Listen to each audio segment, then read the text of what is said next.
Every winter, the same fear goes viral. Your electric car's range falls off a cliff in the cold, and people blame the battery. But that's not really what's happening. Across two big 2026 studies, the battery is barely the problem. The real culprit is something you can actually control. So here's what the cold really does to your range, the one number that explains all of it, and 4 habits that win most of it back. Let's start with the real numbers. Recurrent tracked more than 30,000 electric cars on the road, across 34 different models. Their finding? At freezing, 32 degrees, the average EV loses about 22% of its range. So a typical car keeps roughly 80% of what it's rated for. Then, AAA took it into the lab and found the smoking gun. At 20 degrees, with the cabin heater off, range dropped only about 9%. Turn the heater on, like any real driver would, and the loss jumped to 41%. That gap, from 9 to 41, is the entire story. So why does heat cost so much in an electric car? A gas car heats your cabin almost for free.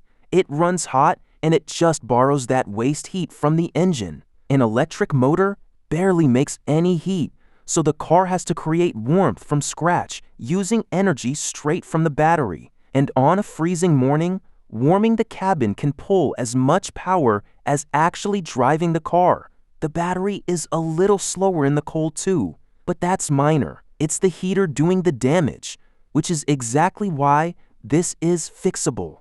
So, here's how you win the range back. Number 1, and the big one, a heat pump. Instead of burning energy to make heat, it moves heat using a fraction of the power.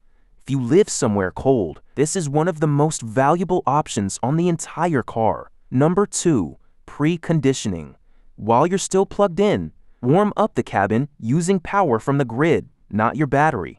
You start your drive already toasty, and you've spent 0 range doing it. Number 3, use the seat and steering wheel heaters first. They warm you directly for a tiny fraction of the energy it takes to heat all the air in the cabin. Small habit, real miles saved.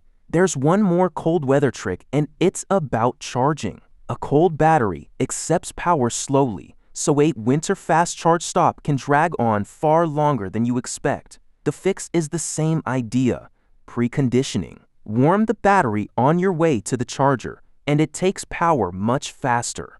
And here's the reassuring part. All of this is temporary. Your range comes back the moment it warms up. It is not permanent damage to your battery.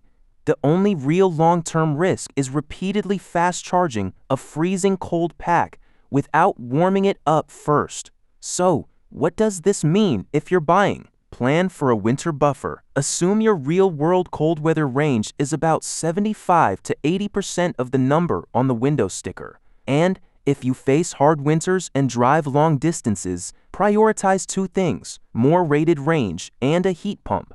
That single feature can be the difference between an EV that struggles in January and one that barely notices. We score every EV on exactly this kind of real-world cost and capability at motivegrid.com. Next time, we're answering the question underneath all of this: what actually determines how long an EV battery lasts? We'll see you there.